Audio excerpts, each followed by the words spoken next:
Mummy क्या बना रहे हो अभी इतनी ये रात देखो। को? मीठा खाने की इच्छा की तो थोड़ा सा इसमें सूजी का हलवा बना रही हूँ, बिना कलर वाला, अच्छा। प्योर वाला, घी में फ्राई करके चाशनी बना के एक नंबर टेस्टी टेस्टी बनेगा ये। और इलायची नहीं डाले?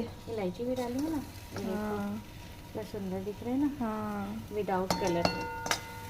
सुंदर तो दिख रहा है।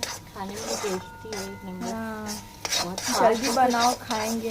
कुछ मीठा खाने का मन करता है ना, हाँ। एकदम इमीडिएटली, तो ये हलवा एकदम इमीडिएटली बन जाता है थोड़ा सा।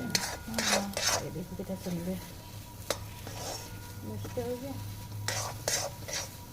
अच्छा दिख रहा है ना। हाँ, बहुत सुंदर दिख रहा है।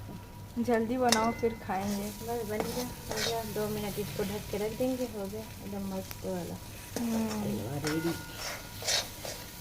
चलो चलो जल्दी बनाओ फिर खाते हैं।